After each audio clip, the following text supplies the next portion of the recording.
That thing's on. That thing's on. That's his trademark. And my trademark is welcome back to the Fully Lacking Podcast, episode 52, where a couple ADHD dudes are just trying to get through life. I am Drew, your host. This is Anthony, your other host. And listen, we're not going to make it weird, dude. We're on episode 52. We need you guys to just go follow us on social media, subscribe to us on YouTube, TikTok and Instagram and all that stuff. Hit us up. Anthony will get into it at the end of the show. But bro, it's been a while. Something's a little different. Something's very different. Do we know? Do we know what's going on? Like, did she call you? Did she maybe call in sick or something? I didn't get a call. No. I think it was her condition. It's the condition. Guys, finally gave in to the condition. Let's talk about the elephants and then me in the room. Producer Lisa is no longer here. She didn't die or anything. She's just, you know what I mean? She's taking some time. She stepped away from the pod. Her medical condition has worsened. It's caused her some difficulty getting around these days. You know? And Are we, with the last episode that actually had what the condition was, are we going to just leave that ambiguous? No. I think it's time that we talk about producer Lisa's condition. I know maybe there's a HIPAA violation in there, but hey, whatever. She's my wife, girlfriend thing. So producer Lisa is nearly 7 months pregnant. And we are expecting a beautiful, hopefully healthy little girl in November.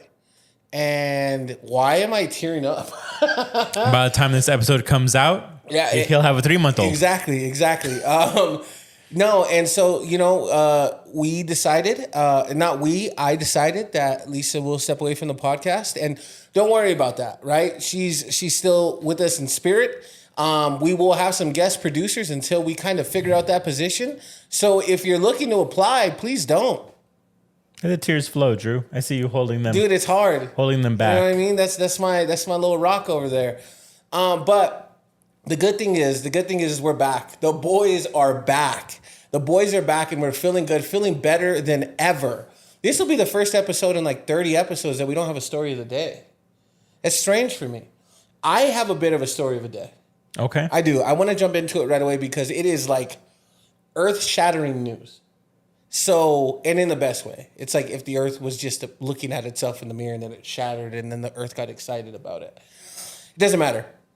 The UFC, if you guys don't know what that is, you guys have been living under a rock. The UFC, one of the leaders in sports and athletic entertainment, is now signed, they penned it, a $7.7 billion deal with CBS and Paramount. That means the pay-per-view era is over. That means if you have a Paramount Plus, it might go up by a couple bucks, I'm assuming.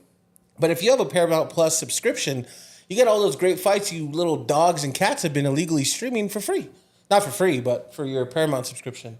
Why are you saying like you little like we? It's not we little. I don't illegally stream. Bullshit. Nah, not me, dude. I've been I'll dry snitch on you all day. Nah, that's a wet snitch. I think I've seen you. That's a wet snitch, bro. I think I've seen you use a fire stick. Never. And I believe those are illegal. Nah, son. FBI, tag them. No, here. No. I buy all my pay-per-views from the great UFC. I'm excited not to spend $79.99 every other freaking weekend, though. Yeah. I'll tell you that, man. That stuff was racking up. I had fear. I had some concerns, and I'll jump into them. First concern, fighter pay. That was the biggest thing for me. I think that's always been in the news with Dana White and the fighters, and Jake Paul made fun of it, and fighters aren't getting paid. I talk with my hands? Is that weird? The fighter pay thing was a concern of mine. It looks like bonuses are going up substantially.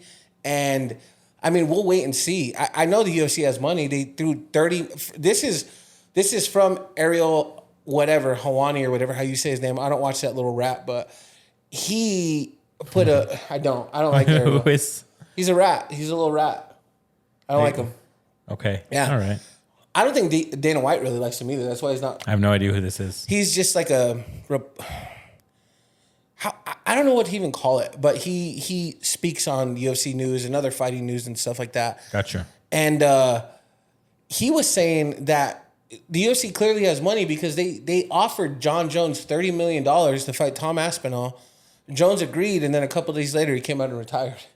So, I mean, they have money. So, it looks like this is going to be insane for the UFC compared to the deal with ESPN that they've just gotten out of. I mean, it's 30 to 40% more money, I believe. And don't quote me on that. I might be wrong about those stats, but it's a lot. It's a substantial amount more. And so there's going to be, I hope, an improvement in the quality of the pay-per-views, which is saying a lot because they're already insane. And there's a big UFC fight that's going to happen on the lawn of the White House for the 250-year anniversary of the United States.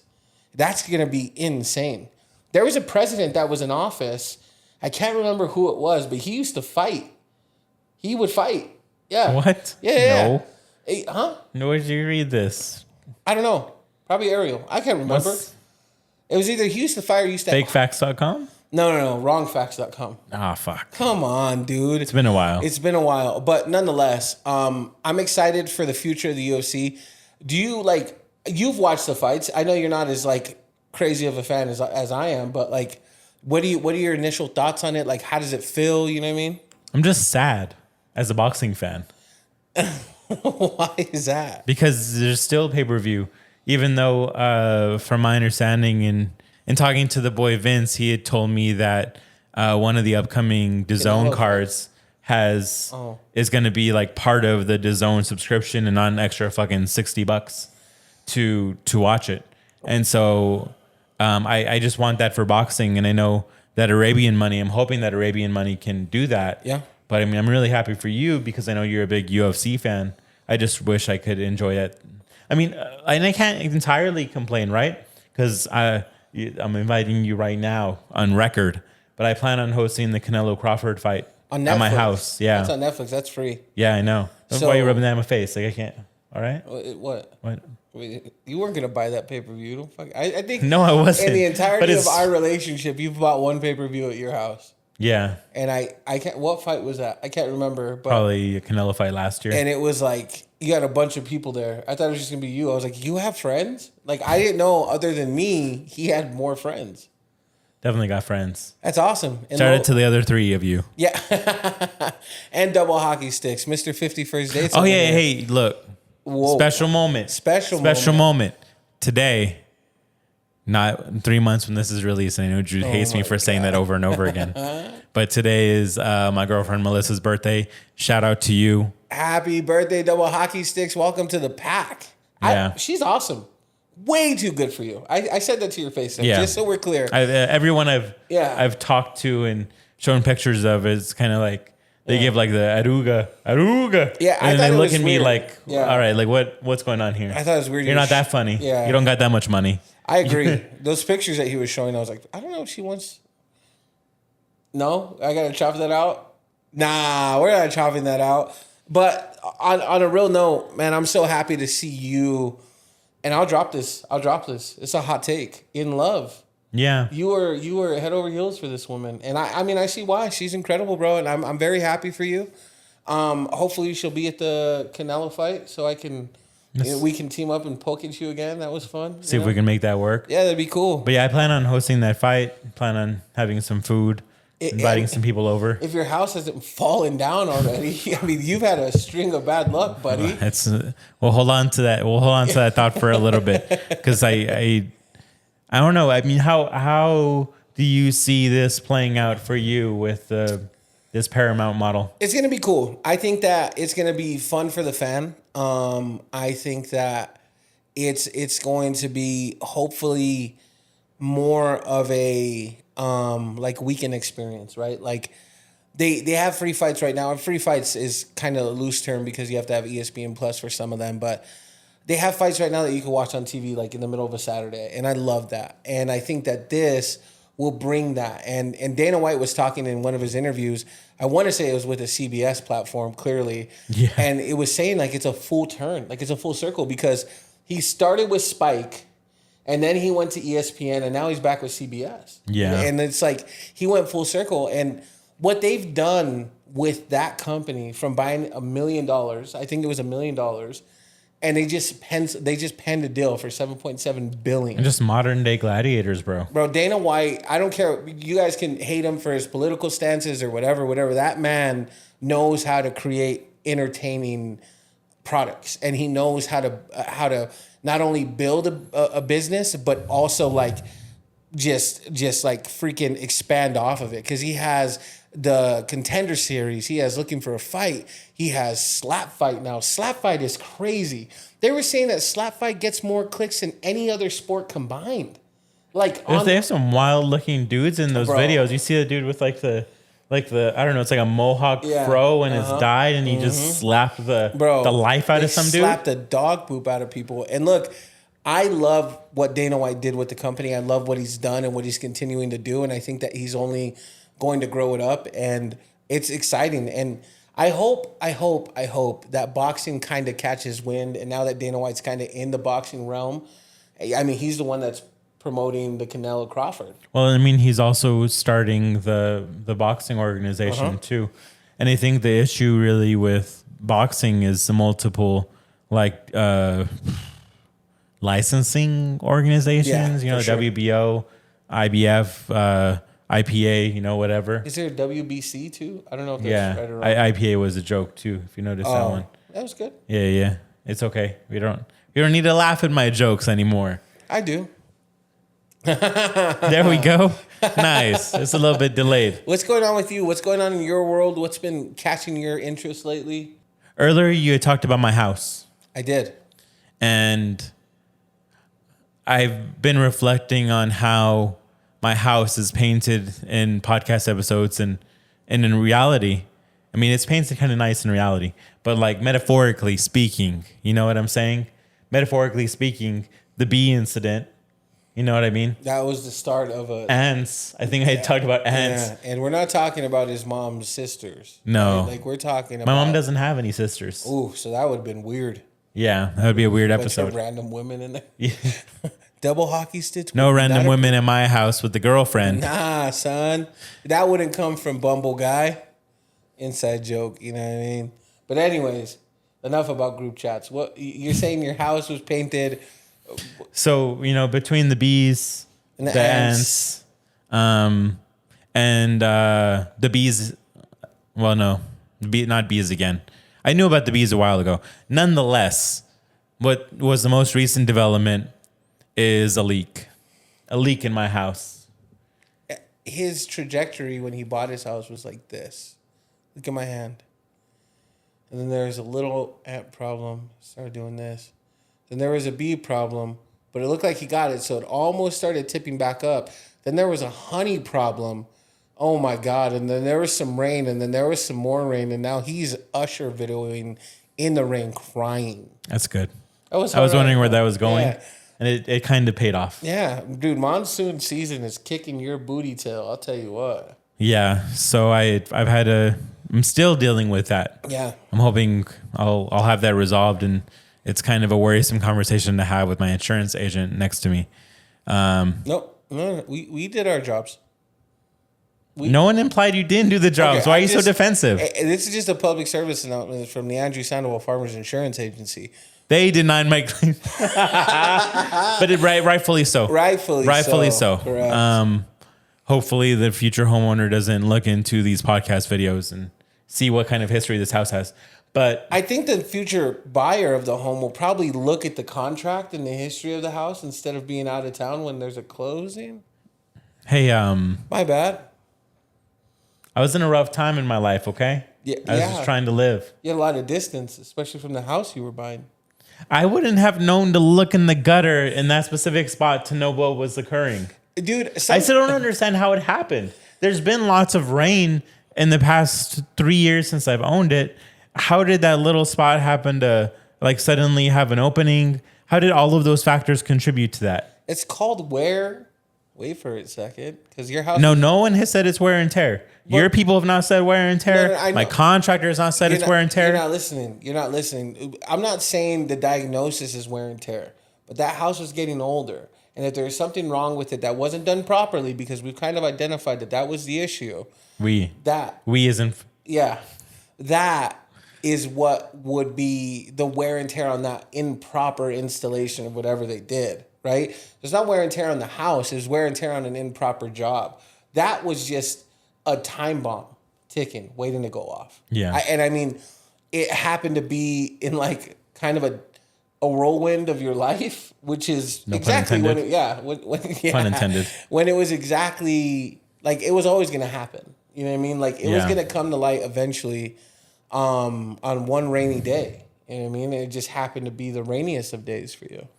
And it's just been, I was telling Melissa, it just feels like it's a very broke feeling for me, having like buckets underneath water coming into my house, like fucking Charlie in the Chocolate Factory. Humble yourself, you know what I mean? my boy. So It'll humble you. Life will humble you. and that wasn't even the most humbling. I mean, you know the rest. Yeah. And I'll share a little bit. Is my car battery just died like in the midst of all of this. It's about time to go pick up my son, and Melissa had just left, and I had, you know what I mean? Mm-hmm. Well, I don't. It's not a, I got a button, which isn't as cool as it used to be. Yeah. But yeah, my battery just went out, and I was feeling like a real broke boy for a minute.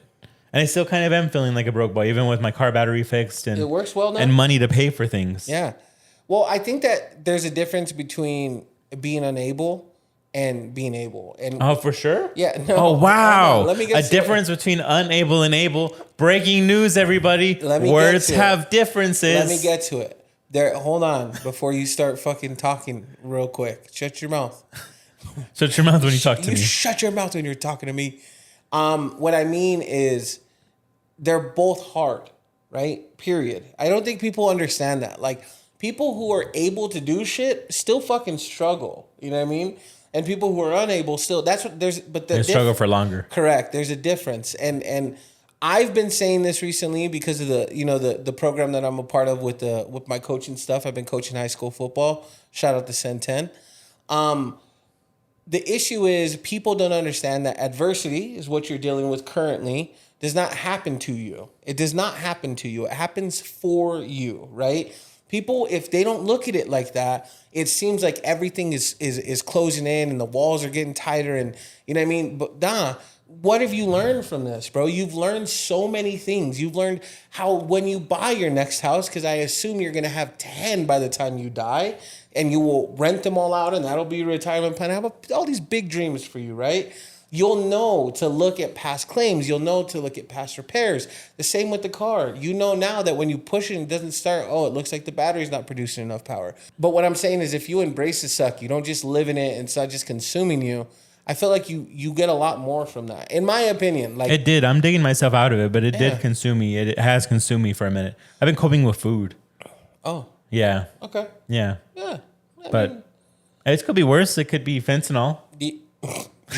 That's a huge difference, right? Between food and Food fentanyl? and fentanyl. I mean, that's like day and Breaking night. news, everybody. Food and fentanyl, same differences as able and unable. He hates me right now so bad. But I'm digging myself out of it. Got one of the final meetings with the contractor tomorrow to see how I can kind of remedy things, and I'm hoping to get my yard done to kind of help boost my house self-esteem. That's cool. For a little bit. But yeah, I mean that's been the story of my life for the past couple of weeks. The one thing that I will say that because I'm on the outside looking in, right? So I kind of have a different outlook on it all. But the one thing I can say is like you've remained incredibly calm. Like you've probably had like your freakouts at the crib, you know what I mean? Like losing your shit. But like from my perspective, bro, what you've shown, I mean, yeah, of course you've been in a bit of a chaos, but you've been killing it, dude. And I'm really proud of you for handling it the way you have because this could literally derail somebody's life. You know what I mean? It's a lot. It's a lot. You got to put things in perspective, right? For sure. I mean, certainly there's been nights with the rain where I can dance next to the window with the condensation on the window and the leaks falling down like Usher, with the I got it bad. You. No, but I'm singing for me. Oh, you got it bad. I got it bad. Why would I say you got it bad when I got the rain, bro? What would be like the new lyrics for that? I got it bad. Da, da, da, right back. I got it bad, 'cause my roof's fall, and the rains, and I need a pill. I don't know. I need a mop. I don't know.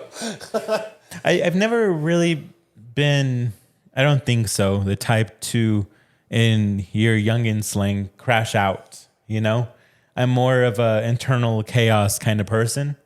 And I mean, that's been, what is it?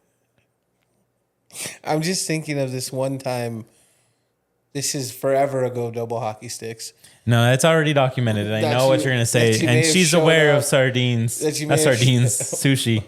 Should have been sardines. I just see you standing in the rain with like dying flowers and Albertson sushi. Yeah, I mean that. And she's like looking at you, the curtains, and then she like closes them. You know what I mean? And like you didn't crash out then, so like you're good. Yeah. So that was embarrassing. You know what I mean? It was very embarrassing. And I was so hyped for you, but I think we read that differently. We did. Yeah. But I mean I'm thankfully on the upslope. Yeah, I'm not sure if that's upswing. One of those words. I've also been listening to Marshall Mathers LP to give it a fresh take. And what a great, I think he sold 23 million copies. I had that. I mean, I still have that album pretty much memorized. It's an absolute powerhouse of an artist. I still, and I'm going to stand by it, but this is going to be a different tone for this episode with Eminem and me, in the sense of, I still am a little iffy on the replay value of it, but like songs like The Way I Am, that's a top 10 banger. Bro. Also in your youngin slang. Heater. Slapper. Yeah. All the kids that I coach, they say Coach Drew has aura. I don't know what that means, but I'm like, sounds okay. So I'm like, yeah. I don't ever know what it means. You got to just like read them. I got mad aura today. I can't show I care because then I won't have aura. Yeah, they'll take it away from you. Yeah, they're like, no aura for you. Yeah. Fat man. You know what I mean? They told a joke. We, at the end of practice, you have to tell jokes. We try to leave lighthearted if we got our, whatever. And one of the kids stood up, and if you're telling it that's going to impact one of the coaches, you got to hug the coach. You know what I mean? And fun fact, I want to say a little bit before the end of July, I was weighing 416 pounds. And this morning I weighed in, and I was 386. Good for you. So that is 30 pounds in less than a month, or around a month, and that has been big for me. It's crazy because the kids are noticing, you know what I mean? And so, but one of the kids gave me a hug. He's like, I'm sorry about this. Like, I kind of like whispered it to me, and I was like, what's going to happen? He's like, so I heard McDonald's is going in debt. Guess Coach Drew went on a diet. Hurt me to my core. That was a week, though. Nah, the way he said it was like absolutely diabolical. It was, listen, but nonetheless, yeah, I don't know how we got on this tangent, but you were talking about I brought up youngins and slang and cool. Yeah, cool. And I mean, when MLP came out, I was not using slang. I wasn't cool enough, but people were using slang because I was in high school. Yeah, and I mean, The Way I Am is just a crazy, crazy song, and it's one of the best songs to rap to.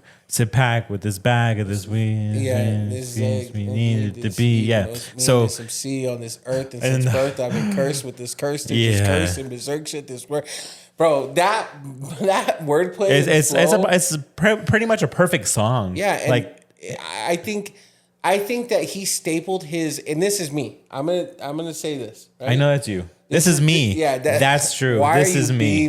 Why are you being such a fucking? I got it, baby. And my take is like he cemented his status as GOAT to me a long time ago. You remember the video, bruh? I think they had the Paul Berman skit. Yep. Rapping about big screens, TV. Anyways, go ahead. But I wanted to give it a fresh take because I saw that there's a documentary called Stands coming out. Well, it's already out in certain theaters and then Paramount whenever. I'm not promoting it. But I mean, I was a stan at one point. For sure. I would go to the library with my just one friend who was into it like I was. And I'd print out the lyrics. I I owned the CD. I remember listening to M, sharing on the Walkman. Of course, I'm mad old. Sharing the headphones back and forth, listening with either like my homie Devin or my homie Eric, and on field trips. I mean, I was really about M, and I've been critical because of the replay value, and what really, in listening back, has given me some perspective is M really just continued horrorcore as a rapper, even with popularity. Yep. And I mean, we talk about like the track about killing, or the multiple tracks about killing his daughter's mom. What's her name? And the other like violent tracks in it, which I can't really get into now at this age. Her name's Kim. And so, but there's just all of these graphic themes in there and the edginess of it. And that's why I can't get back into it. But it's just horrorcore. Yeah. And for him to have blown up, you know, as a horrorcore artist, and if you don't know what horrorcore is, I mean, it's just rapping about violence and edgy material. But I don't think there's any other horrorcore artist who's blown up.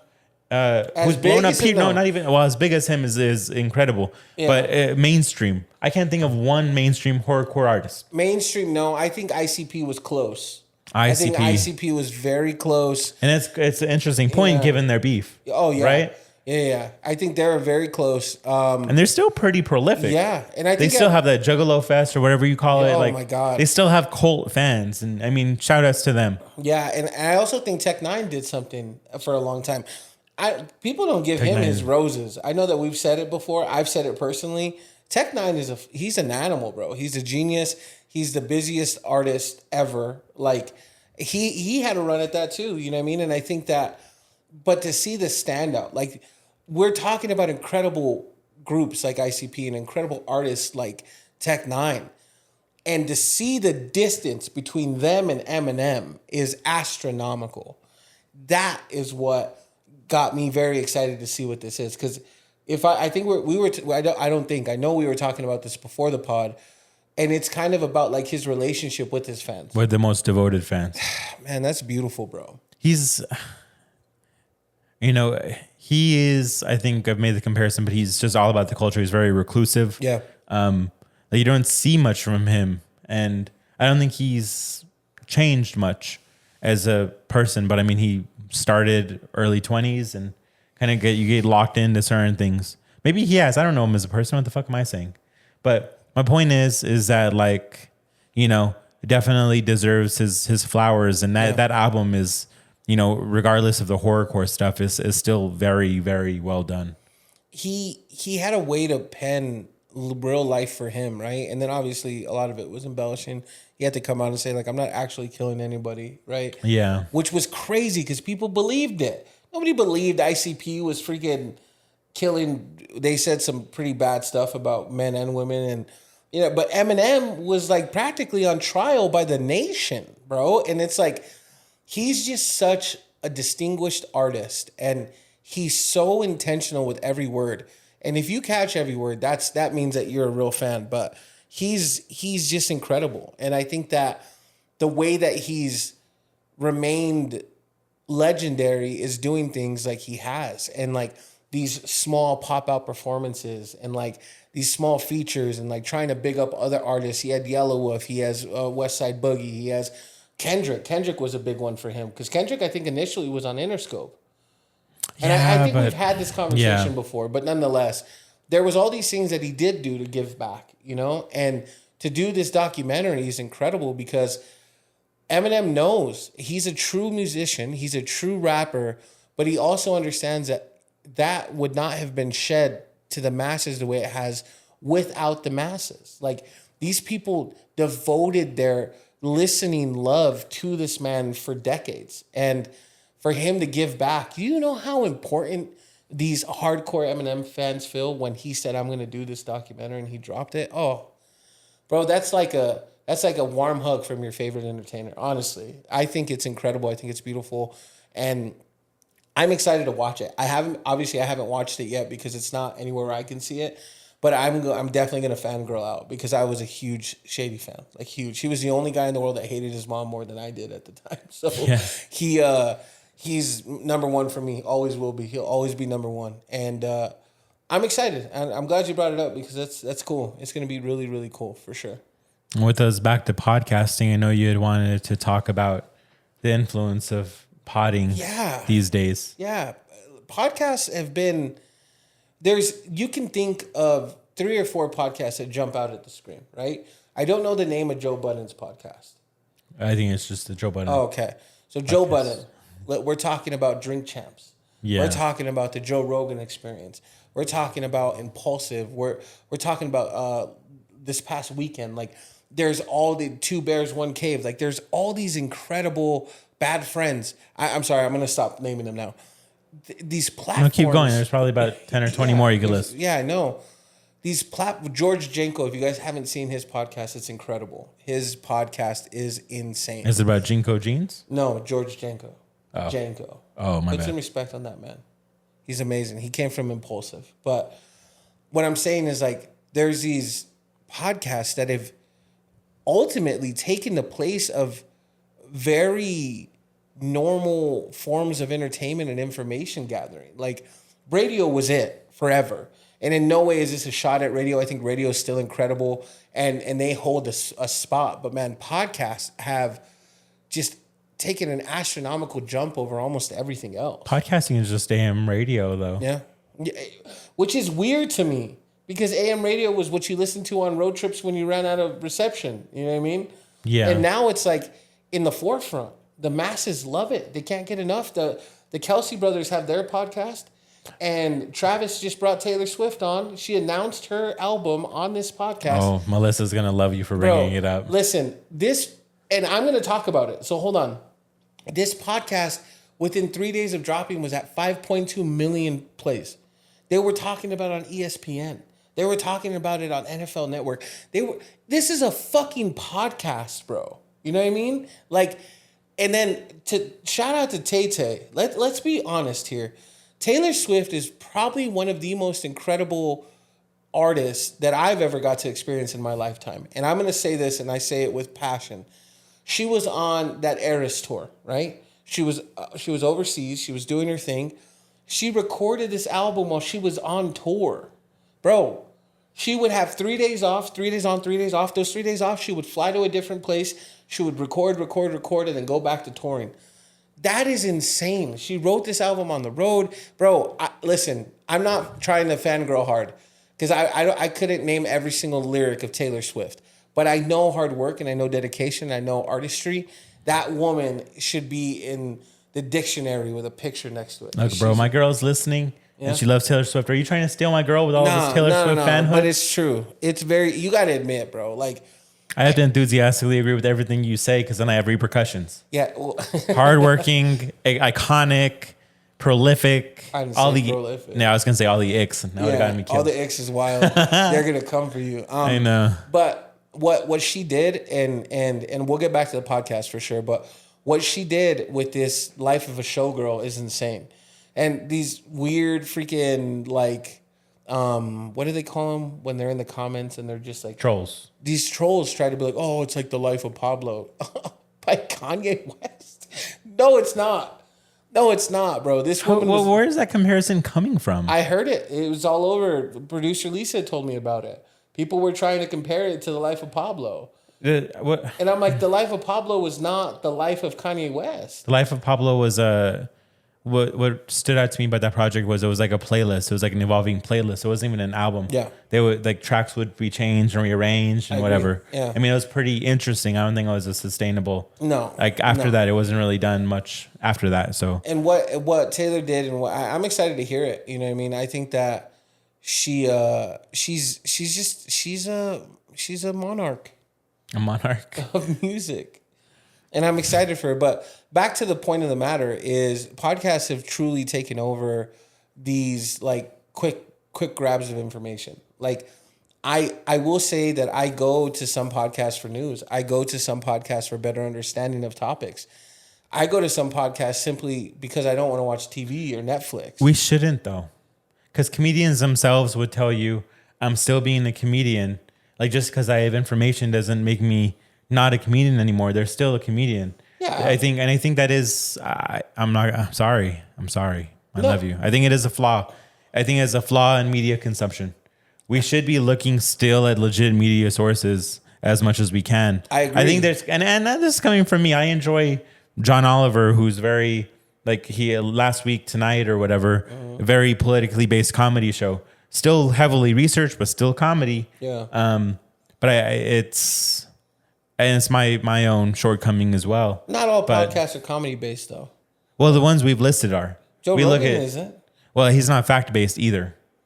He's not a good interviewer. And we said this before. I said this before. And I've always he's a listener. He doesn't challenge. He doesn't come prepped with questions. He brings up deer meat and fucking psilocybins. That is so inaccurate. My brain wants to blow the fuck up right now. You bite your tongue. He doesn't challenge. He doesn't provide provocative questions. Watch the Candace Owens interview. Watch the Jordan Peterson interview. Watch the Elon Musk. Watch the Kanye West. Watch any. You are tripping. This man listens, gathers, and then responds. You're crazy. There's no way that it's the number one podcast in the entire world. That's what makes it. Other than the Fully Lacking podcast. You know what I mean? Oh, you want to tip it or nuck it? There we go. Okay. There's no way that it's the number one podcast with like an average runtime of like 2.5 hours. It is, because it's not that divisive. It doesn't pit on hot points. It doesn't challenge. That's exactly why it's the hottest podcast. You're tripping. Look, I will agree to disagree on this with you. That's fair. I don't want to sit here and argue with you. I think that you're amazing. I think that your takes are hot. Yeah, good for you. There's a couple things I need from you tonight, though. One, I need you to bite your tongue. Don't disrespect Joe Rogan. He's one of the best interviewers of all time. You are tripping. Why do you think he's the UFC commentator and he's in the ring every pay-per-view interviewing these fighters? Those are two different things. What do you mean? He has two different roles. Same skill base. Two different roles. I will say the best podcast host interviewer ever, Sean Evans from Hot Ones. The best. It's very well thought out. It's like him and Nardwuar. But he doesn't bring on... Nardwuar. No, Nardwuar. Narwhal's an animal. My bad. Nardwuar. Those two. No, Nardwuar is really good. Bro, he's insane. Those are, so like Sean Evans and Nardwuar are more like, really dig into the person, but they don't bring politicians on. And that's where it becomes an issue. Or people with very controversial takes. That's where it's different. I mean, he also brought on like Zach Bryan. You know what I mean? Like he also brought on Jelly Roll. I know, but my point is... I think it's more diverse than any other podcast. It's diverse, but that doesn't make it what I'm saying it isn't. You know what I mean? Oh. Well, if my auntie had balls, she'd be my uncle, but she doesn't, so she's not. What do you mean? It's not what I'm saying it isn't. What does that even mean? You saying it diverse doesn't challenge what I'm saying. That's a whole different point. That's what I'm saying. You know what I'm saying? What? I need you to tell our people where they can find us. That's what I'm saying. I need you to do that. You could have found us at Deputy Dogs earlier today at the mall. Shout out to Deputy Dogs. Hopefully we'll have some footage back from the boy Test on that. Very excited for that. But for real, I want work after that, right? No. What? You got to dig a little deeper. Okay. Where can they find us? A state of disarray with my house leaking? You're not getting... That was pretty deep, right? You're getting further and further away from what I need you to say right now. All right, really try. Harness in, baby. Lock in.